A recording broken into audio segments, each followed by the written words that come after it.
اگر ایسا طرز عمل اختیار کرو گے تو اس کا بدلہ تمہیں یہ دیا جائے گا، اور اگر ایسا طرز عمل اختیار کرو گے تو تم اس کا بدلہ یہ دیا جائے گا۔ تو انسان کے سمجھنے میں جو ہے وہ آسانی پیدا ہو جاتی ہے۔ اور پورے قرآن کریم میں اللہ کریم نے یہی اسلوب رکھا، یہاں کفار کی بات کی، وہاں ساتھ ہی ایمان والوں کی بات کی، یہاں منافقین کی بات کی، وہاں ساتھ ہی ایمان والوں کی بات کی۔ تو ان آیات میں رب کریم نے منافقین کی بات کی، ان کے طرز عمل کی بات کی، اور ان کی سزا کی بات کی، اور ساتھ ہی اللہ کریم نے فرمایا کہ یہ جو لوگ میرے رسول کے ساتھ، میرا رسول خود صلی اللہ علیہ وآلہ وسلم اور ان کے ساتھ ہی جو لوگ ایمان لائے، وہ اپنی مالوں سے بھی جہاد کرتے ہیں اور اپنی جانوں سے بھی جہاد کرتے ہیں۔ فقط مال سے نہیں، مال بھی اللہ کے راستے میں دے دی اور جان بھی اپنی نشاور کرنے کے لیے ہمہ وقت تیار رہتے ہیں وہ ایمان والے۔ اور انہی لوگوں کے لیے سب بلائی ہیں۔ اللہ نے فرمایا کہ جو بھی خیر ہے نا، میرے پاس جو بھی خیر ہے یہ انہی لوگوں کے لیے ہے جو اپنا تن من دھن اللہ اور اللہ کے رسول کے راستے میں قربان کرنے کے لیے تیار رہتے ہیں، اور یہی وہ لوگ ہیں جو مراد پانے والے۔ مراد کس کو کہتے ہیں؟ مراد کہتے ہیں انسان کی چاہت کو، انسان کیا چاہتا ہے، انسان کیا حاصل کرنا چاہتا ہے، اسی کو مراد کہتے ہیں۔ تو انسان کی سب سے بڑی خواہش کیا ہو سکتی ہے؟ انسان کی سب سے بڑی خواہش یہ ہے ایمان والے کی کہ اس کو جنت نصیب ہو جائے، تاجدار کائنات صلی اللہ علیہ وسلم کی سنگت نصیب ہو جائے، اللہ کا دیدار نصیب ہو جائے۔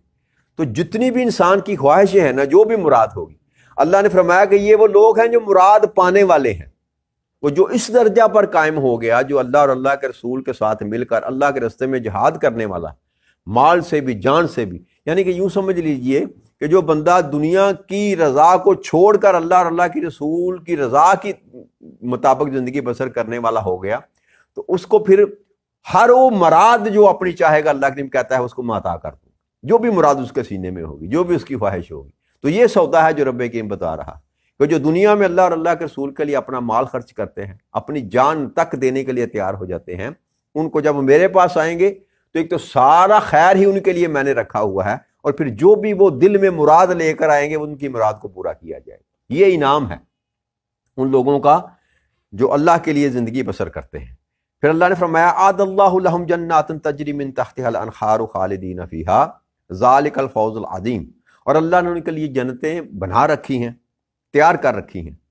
جن کے نیچے نہریں جاری ہیں اور ان میں ہمیشہ رہیں گے، یہی بہت بڑی کامیابی۔ تو اللہ فرماتا ہے ان کا ٹھکانہ، جہاں منافقین کا ٹھکانہ اللہ نے فرمایا کہ دوزخ ہے اور آگ ہے، تپتی ہوئی آگ، وہاں ٹھکانہ ان کا، اور ہمیشہ ہمیشہ رہیں گے۔ اور جو ایمان والے ہیں ان کے اللہ فرماتا ہے میں نے جنتیں تیار کر کے رکھی ہوئی ہیں جن کے نیچے نہریں بہتی ہیں، اور وہ اس میں ہمیشہ ہمیشہ رہیں گے، اور اصل میں یہی بہت بڑی کامیابی ہے۔ وَجَعَلْ مُعَذِّرُونَ مِنَ الْأَعْرَابِ لَا يُؤْذَنْ لَهُمْ وَقَعَدَ الَّذِينَ كَذَبُوا اللَّهُ وَرَسُولَهُ تُصِيبُ الَّذِينَ كَفَرُوا مِنْهُمْ عَذَابٌ عَلِيمٌ۔ اور صحرا نشینوں میں سے، یعنی کہ بدو جو تھے مدینے کے اطراف کے لوگ، اللہ فرما رہا ہے کہ وہ اعراب جو تھے وہ بھی کچھ بہانہ ساز کرنے کے لیے آتے ہیں کہ ہمیں بھی رخصت دے دی جائے، اور لوگوں نے اللہ اور رسول سے جھوٹ بولا تھا، ان قریب ان سے لوگوں کو جنہوں نے کفر کیا دردناک عذاب پہنچے گا۔ تو ایک تو مدینے کے وہ منافقین تھے نا جو نبی اکرم صلی اللہ علیہ وسلم کے پاس آئے کہ ہمیں رخصت دے دی جائے، کچھ مدینے کے مضافات میں جو رہنے والے دیہاتی تھے وہ بھی نبی اکرم صلی اللہ علیہ وسلم کے پاس جہاد کی رخصت کے لیے آئے۔ اس کا ذکر اللہ فرما رہا ہے کہ ان میں سے کچھ عرابی بھی ہیں، صحرا نشین، وہ بھی آئے، اور یہاں بنو غفار ایک قبیلہ تھا، اس کی ایک جماعت تھی، وہ نبی اکرم صلی اللہ علیہ وسلم کے پاس آئے، کہنے لگے کہ ہمیں بھی جو ہے رخصت دے دی جائے، لیکن تاجدار کائنات صلی اللہ علیہ وسلم ان کو عذر قبول نہیں کیا۔ تو اللہ فرما رہا ہے کہ جنہوں نے بھی جھوٹ کیا اپنے دعویٰ ایمان میں، نبی اکرم صلی اللہ علیہ وسلم کے سامنے جھوٹا بنا یا جھوٹ پیش کیا، اللہ فرماتا ہے کہ ان کو ان قریب اللہ دردناک عذاب دے گا، کہ جو جان بھی رکھتے ہیں، مال بھی رکھتے ہیں، صحت بھی رکھتے ہیں، اس کے باوجود عذر پیش کرتے ہیں تاجدار کائنات صلی اللہ علیہ وسلم کے سامنے جہاد میں نہ جانے کا۔ آگے اللہ فرما رہا ہے لیسا علی الضعفاء ولا علی المرضى ولا الذین لا یجدون ما ينفقون حرج اذا نصحوا للہ ورسولہ ما علی المحسنین من سبیل واللہ غفور الرحیم۔ اور ضعیفوں پر کوئی گناہ نہیں، نہ بیماروں پر، نہ ایسے لوگوں پر جو اس قدر وسعت نہیں رکھتے جسے خرچ کر سکے، جبکہ وہ اللہ اور اس کے رسول صلی اللہ علیہ وسلم کے ساتھ مخلص ہیں۔ نصحو خالص بھی ہے اور مخلص بھی ہے، نیکوکاروں پر الزام کی کوئی راہ نہیں، اللہ بڑا بخشنے والا نہایت مہربان ہے۔ تو اللہ نے یہاں پر جو جن کے لیے عذر تھا ان کو بیان فرما دیا کہ ان میں ضعیف ہیں ایسے لوگ جو کمزور ہیں جسمانی طور پر، ان پر کوئی گناہ نہیں، اور بیماروں پر،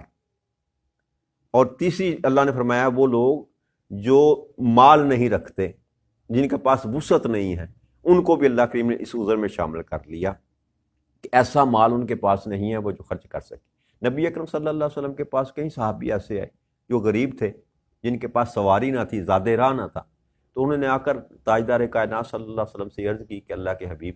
ہمیں سواری عطا فرما دے، ہم جہاد پہ جانا چاہتے ہیں۔ تو نبی اکرم صلی اللہ علیہ وسلم نے فرمایا کہ میرے پاس سواری نہیں ہے۔ تو وہ لوگ روتے ہوئے جو تھے نا واپس گئے اپنے گھروں کو، یعنی کہ ایک طبقہ تو وہ تھا جو جہاد پہ جانا چاہتا تھا مگر اسباب نہ تھے، تو ایسے لوگوں کے متعلق نبی اکرم صلی اللہ علیہ وسلم کو رخصت دی، اور یہ فرمایا رستے میں سفر کرتے ہوئے آپ فرماتے صحابہ سے کہ جس گھاٹی سے آپ گزرے، جس جگہ سے آپ گزرے، جس مقام سے آپ گزرے، وہ جو مدینے میں بیٹھے ہیں وہ بھی آپ کے ساتھ اس جہاد میں شامل ہیں۔ تو صحابہ نے پوچھا کہ وہ تو مدینے میں بیٹھے، تو آپ نے فرمایا وہ عذر کی وجہ سے بیٹھے، یعنی کہ دل سے وہ جہاد میں شامل ہونا چاہتے تھے مگر وہ عذر کی وجہ سے شامل نہ ہو سکے۔ تو جو بندہ عذر کی وجہ سے شامل نہیں ہوتا مگر دل سے وہ چاہتا ہے عمل کرنا، تو اللہ کریم اس کی نیت کے سبب سے اس کو وہی اجر عطا فرماتا ہے۔ پھر اللہ کریم نے ارشاد فرمایا وَلَا عَلَى الَّذِينَ إِذَا مَا أَتُوكَ لِتَحْمِلَهُمْ قُلْتَ لَا أَجِدُ مَا أَحْمِلُكُمْ عَلَيْهِ تَوَلُّوا وَعَيْنُكُمْ تَفِيضُ مِنَ الدَّمْعِ حَزَنًا أَلَّا يَجِدُونَ مَا يُنْفِقُونَ، اور نہ ایسے لوگوں وہ آپ کی خدمت میں حاضر ہوئے کہ آپ انہیں جہاد کے لیے سوار کریں، تو آپ نے فرمایا کہ میرے پاس کوئی زائد سواری نہیں جسے میں تمہیں سوار کر سکوں، تو وہ اس حالت میں لوٹے کہ ان کی آنکھیں غم میں اشکبار تھیں کہ وہ زاد راہ نہیں پاتے جسے وہ خرچ کر سکیں تاکہ شریک جہاد ہو سکے۔ وہی بات جو میں کر رہا تھا، آیت کریمہ میں اللہ فرمایا کہ وہ روتے ہوئے، یعنی کہ وہ دل میں جو تڑپ ہوتی ہے نا انسان کے لیے اللہ کی راہ میں جہاد کرنا، بھئی کوئی بھی نیک عمل کرنا۔ اب ایک اور بات یاد رکھیے گا، میرے ذہن میں بات آ گئی کہ یہ جو اللہ کریم نے صفت بیان کی کہ وہ اللہ کے راستے میں جہاد کرنے کے لیے جانا چاہتے تھے مگر اس عذر کے باعث وہ جہاد نہ کر سکے، تو وہ روتے ہوئے جو اپنے گھروں کو لوٹے، کہ کوئی نیک عمل اللہ کی طرف سے جو حکم ہے وہ میں نہ کر سکوں، تو اس پر انسان کا جو رونا ہے، ندامت ہوتی۔ تو ہم کتنے شجاع اور کتنے بہادر ہیں کہ ہم کوئی نیک عمل اللہ کے راستے میں نہیں کرتے مگر کبھی بھی ہم نے اس پر ندامت محسوس، نماز نہیں پڑھتے۔ اور یہ یاد رکھیے، جیسے میں نے پہلے عرض کی تھی نا، فرائض کے معاملے میں سب چیزوں کا وزن ایک جیسا ہے، نماز ہو، روزہ ہو، اگر مال ہے تو زکوٰۃ اور حج ہو یا جہاد ہو، فرضیت میں کوئی فرق نہیں ہے۔ تو یہ وہ لوگ تھے کہ ایک فرض چھوٹ جانے کے سبب سے رو رہے تھے کہ ہمیں یہ ہمارے نصیب میں یہ فرض ادا کرنا نہ ہوا۔ تو جس طرح وہ رو رہے تھے اسی طرح ہر انسان کو چاہیے کہ اللہ کی طرف سے جو انسان پر فرض کیا گیا ہے اگر وہ ترک ہو جائے تو اس کو رونا چاہیے اور فکر کرنی چاہیے، ندامت کرنی چاہیے، اور اللہ سے طلب کرنا چاہیے کہ مولا کریم میرے لیے ایسا رستہ اپنا دے کہ میں تیرے ہر قسم کے واجبات اور فرائض کو ادا کر سکوں۔ تو فکر کرنی چاہیے اپنی نمازوں کی، اپنے روزوں کی، قرآن کی تلاوت کی، نیک اعمال جتنے بھی ہیں، اس کے چھوٹ جانے پر انسان کو ندامت ہونی چاہیے، اس کے چھوٹ جانے پر انسان کو غم ہونا چاہیے۔ ظاہری دنیا کے مال و ثباب لٹ جانے سے، اولاد کے چلے جانے سے، تکلیف آ جانے سے فقط انسان کو تکلیف نہیں پہنچنی چاہیے، نیک اعمال اور صالح اعمال کے چھوٹ جانے پر انسان کو تکلیف ہونی چاہیے۔ یہ ایمان والے کی نشانی۔ پھر اللہ کے نے ارشاد فرمایا انما السبیل علی الذین یستعذونک وهم اغنیاء رضوا بان یکونوا مع الخوالف وطبع اللہ علی قلوبہم فهم لا یعلمون۔ راہ تو فقط ان لوگوں پر ہے جو آپ سے رخصت طلب کرتے ہیں حالانکہ وہ مالدار ہیں، اور اس بات سے خوش ہیں کہ وہ پیچھے رہ جانے والی عورتوں اور مزدوروں کے ساتھ رہیں۔ اللہ نے ان کے دلوں پر مہر لگا دی سو وہ جانتے ہی نہیں۔ اب دوبارہ رب کریم نے وہی بات بیان کی کہ ایسے لوگوں پر الزام نہیں لگایا جا سکتا جو جانا تو چاہتے ہیں مگر ان کے پاس اسباب نہیں، یعنی کہ جو غریب ہے، جو مسکین ہے جس کے پاس خرچ کرنے کے لیے نہیں ہے، اس پر تو تہمت نہیں لگائی جا سکتی کہ اللہ کے راستے میں خرچ نہیں کرتا، مالدار پر یہ الزام لگایا جائے گا۔ اللہ فرماتا ہے کہ ایسے لوگوں پر نہیں الزام جو رخصت مانگ رہے ہیں، جن کو رخصت دی گئی یا رخصت طلب کرتے ہیں کسی عذر کے باعث، رخصت جو طلب کرتے ہیں مگر مالدار ہیں،